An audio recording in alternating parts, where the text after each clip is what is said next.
say you're not going to do another video, and you're pretty much holding to that.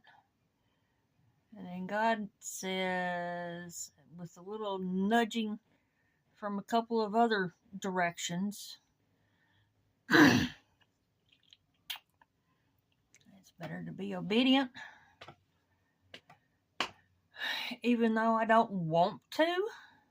Do I really want to do this video? No. Am I going to be obedient and do it anyway? So here I am, back on another one.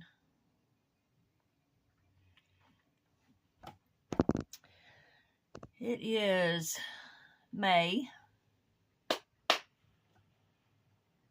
I have been doing the steps of the recovery rooms, one for each month, and it being May, which would be step 5.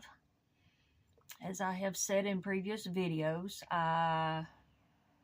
second husband was the one in addiction, and I found Al-Anon as a loved one of a person in addiction, and I ended up in Al-Anon. And while second husband was in rehab, I found Celebrate Recovery, and I leaned heavily into Celebrate Recovery because Celebrate Recovery recognizes Jesus, God, as the higher power that gives the ability to overcome the addictions. And I had already discovered that I had my baggage from Al-Anon, that I had my part in the marriage, and I had my own issues to work on. So when the separation happened and separation/divorce from husband number 2 happened, I continued in Celebrate Recovery because I was working on me. I knew that I had problems. I knew that I had baggage. I knew that I had issues. And I was working on me. Plus 2, I had the phrase, hurt people thrown at me because I was working on me, and because I confronted somebody in a group that I was in during the separation, and instead of them sitting and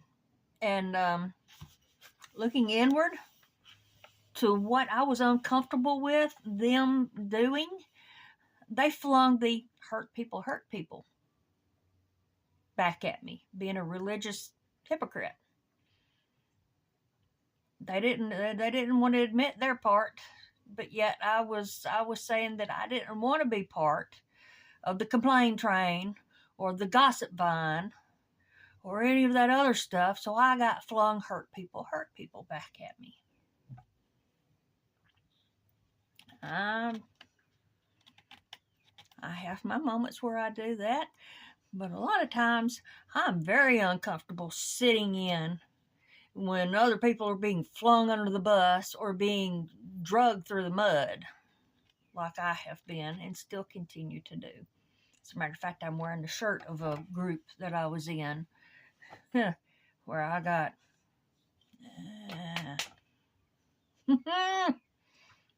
we ain't gonna go there, at least not now anyway. But this is month 5, which would be step 5, and in Celebrate Recovery they have the recovery principles. There's 7 of them, so they combine some of the steps into one principle. So 4 and 5 was combined into principle 4, and I touched on step 4 last month in April, and we're going to do step 5 this month. Principle 4, which is the Celebrate Recovery, openly examine and confess my faults to myself, to God, and to someone I trust. So that is combining step 4, which is we made a searching and fearless moral inventory of ourselves. That's the step 4 in the 12-step programs. Step 5, we admitted to God, to ourselves, and to another human being the exact nature of our wrongs. So that's gathering both step 4 and step 5 into the principle. But step 5, I just read the step 5 on the 12-step program. And in Celebrate Recovery, they have a 12 steps for physical, emotional, and sexual abuse. And I'm going to read step 4 and step 5 because they add a little more into those steps. Step 4, make a searching and fearless moral inventory of ourselves, realizing all wrongs can be forgiven, renounce the lie that the abuse was our fault for those that were abused. Step 5, admit to God, to ourselves, and to another human being the exact nature of the wrong in our lives. This will include those acts perpetrated against us as well as those wrongs we perpetrated against others. And we do. When we've been hurt, we continue that hurt, which is what the generational, it continues down. If you are raised in it, you pass it down. You learn it and you pass it. Children learn what they live. And it continues to go down until somebody recognizes and begins to heal and begins to break it. And that was what I am still. That's what I began. It's what I'm still. My channel, my YouTube channel, A Work in Progress, is what I'm doing. So that's step 5. Admit to God, to ourselves, and to another human being the exact nature of the wrongs in our lives. Now, there is a scripture that goes with those. Step 5 has, therefore confess your sins to each other and pray for each other so that you may be healed. And that's taken from James chapter 5, verse 16. So a lot of times we don't want to admit our wrongs, and there are some people that they will go to their graves and die before they admit, or before they say I'm sorry, or before they acknowledge the pain and the harm that they have inflicted on other people. And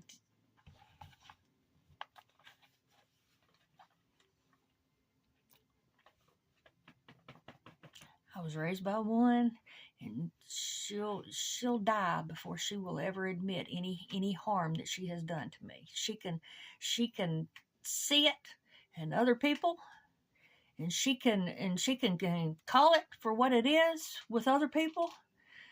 But as far as anything that she has done with me, she feels justified in everything that she has done, and that it is all my fault. And that if I have any feeling or if I have any pain from it, it's just silly. Get over it.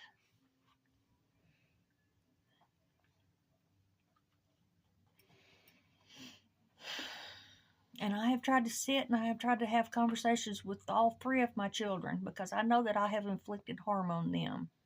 And I have tried to sit and I have tried to have conversations with them. And just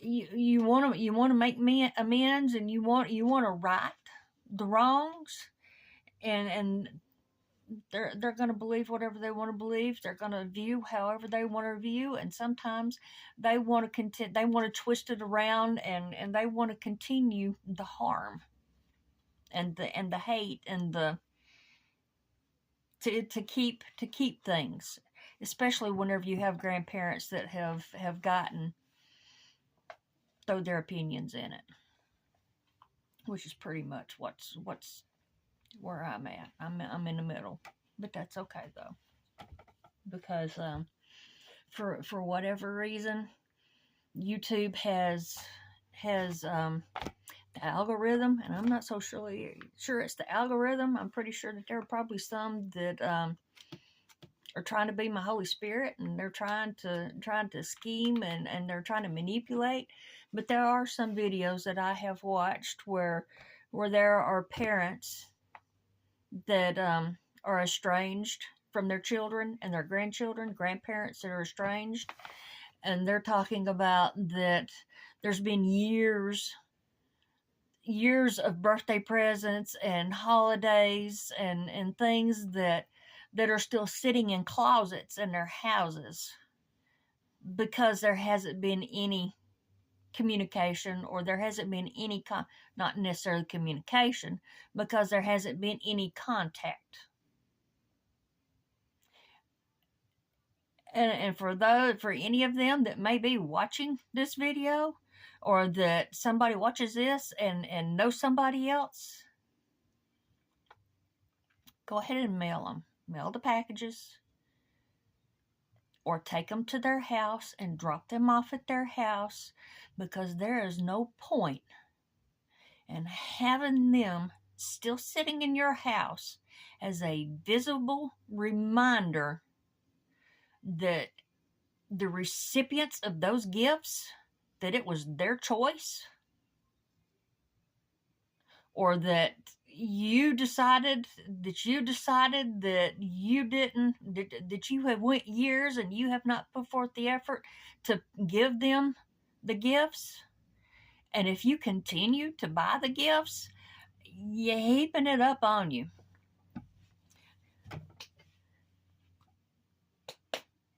Because that the exact nature of the wrongs in our lives, now you can continue doing the wrong, or you can recognize it for what it is and stop participating in it. Because as long as you continue with the expectations and allowing it, it's going to continue happening. And I was one of those that I did have some things sitting in my closet, and I had a little bit of a moment of a spur of the moment, and I dropped them off. What? Yeah, I just got reaffirmed. Yeah.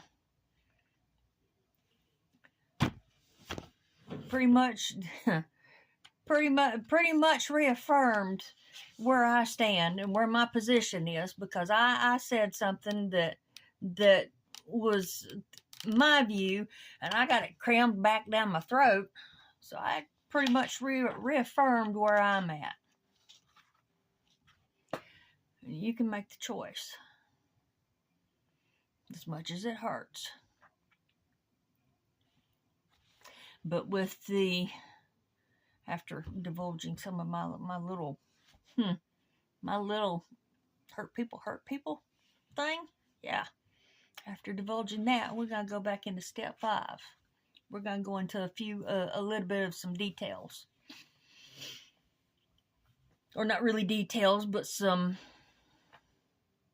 safeguards around taking step 5.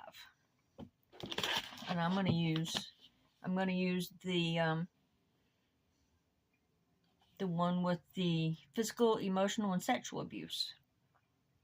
admit to God, to ourselves, and to another human being the exact nature of the wrong in our lives. This will include those acts perpetrated against us as well as those things we perpetrated against others. Whenever you do decide that you're going to take that step, whenever you're looking for that person, and a lot of times they want sponsors or accountability partners, when you do that, you use same sex. You look for somebody in the same sex. Men look for men to confide in. Women look for women to confide in. We don't do this men looking for women, and we don't do this women looking for men, because that's a slippery slope you can go down into creating unholy soul ties, especially if you're married. That is a no.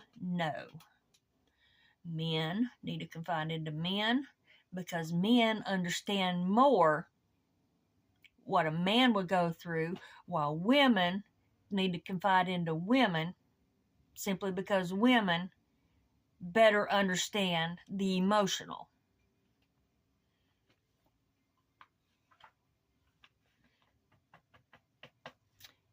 And I'm going to reiterate a rule that was addressed whenever I first started my second step study through Celebrate Recovery, the one that I actually completed.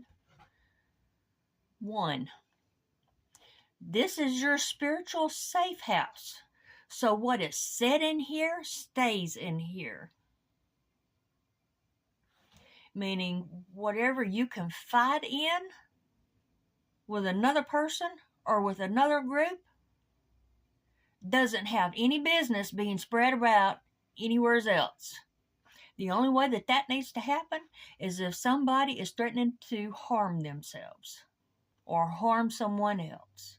Other than that, if something is shared, it ain't your business to go running your mouth somewhere else, because somebody is seeing that as a safe place, because they ain't that many safe places. This group that I was in right here, just from the first time meeting the leader, it should have been my inclination, my realization that I just needed to keep my mouth shut and I just needed to sit in it, because they wasn't there to help. They were there to fish. They were there to see what they could do to harm.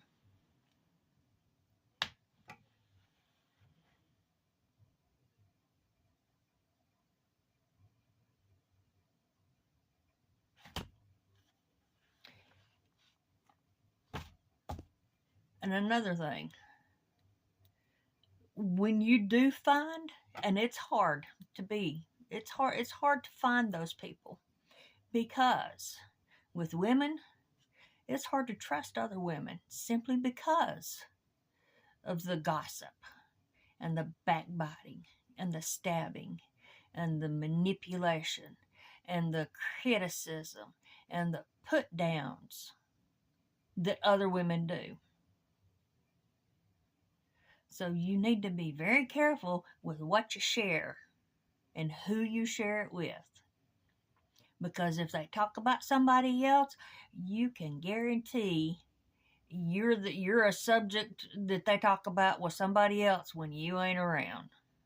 And with men, I'm not too sure how that is with men, but I know with men, there's a lot of them that feel like they got to be the tough guy, and they're viewed as weak if they share anything.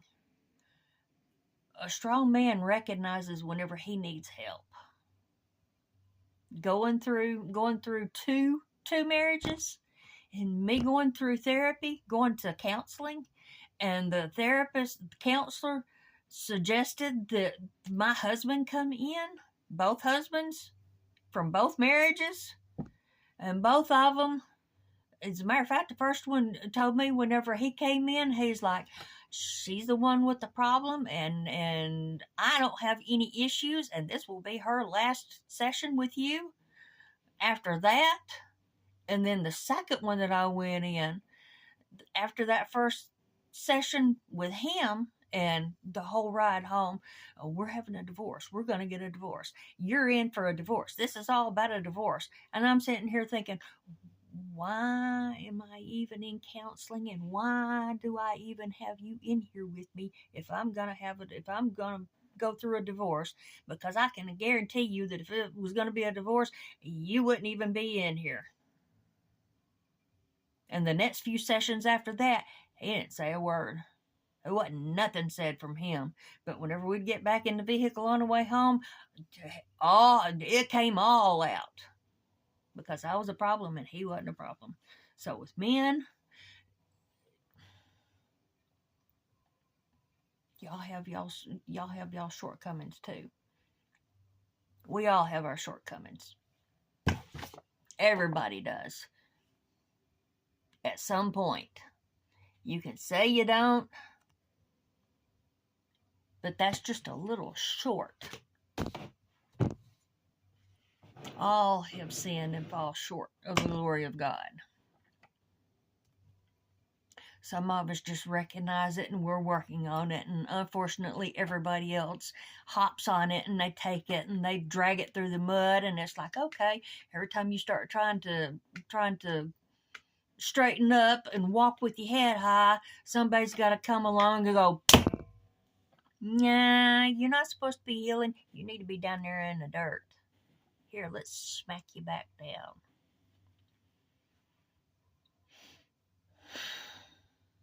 And whoever is taking all of this stuff, because my videos are being used for something. Because for them to be put on television, and the television to be a high percentage of what my videos are viewed on, just lets me know that my videos are being used for something other than. And God sees it. If y'all using it to critique it and see how y'all can shove me down even more, because the past few years have been hell. But you know what? God still got me up for another day. Y'all hadn't shoved me over the edge yet, although there's times that I have been very close. But you know what? Those that I'm recognizing that are pushing me to the edge, y'all getting put at an arm's length.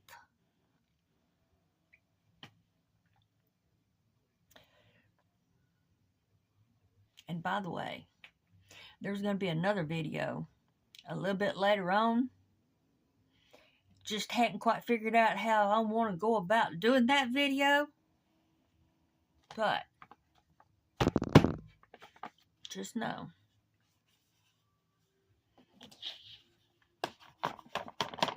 there ain't very many of us out here working on ourselves and able to look inside and see that we have our problems. We know that we have our problems. We don't need anybody else shoving our problems down our throat. We recognize and we see that. Some of y'all think y'all all that with a cherry on top and think y'all ain't got no issues. That just lets you know there that that's what y'all's is. Y'all got a pride issue. And I can say that because I did at one point in time.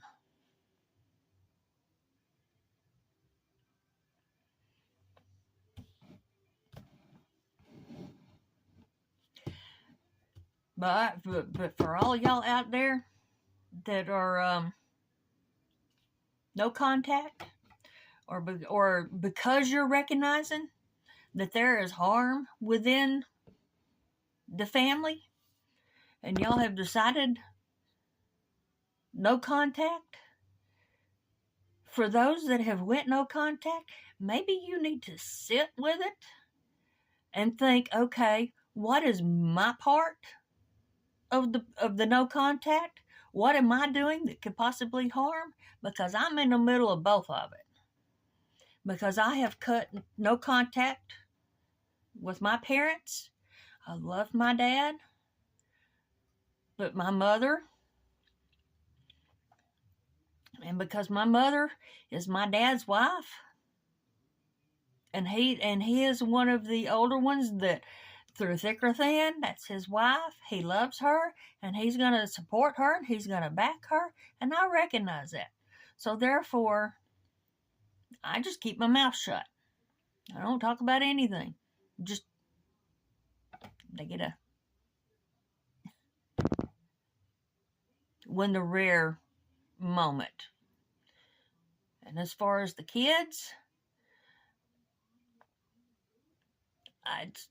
I'm they're doing me like I'm doing my parents.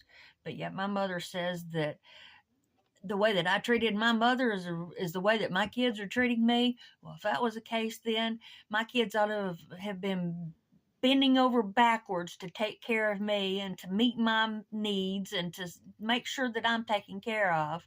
Whereas only within the past couple of years have I stopped doing that with my mother. So that little comment that she's made is a bunch of crap. I gave my kids permission to, if I've done anything wrong, to tell me. Whether they tell me, they do. Whether they don't, they don't. Me and my daughter, we kind of pretty much, we have lots of conversations.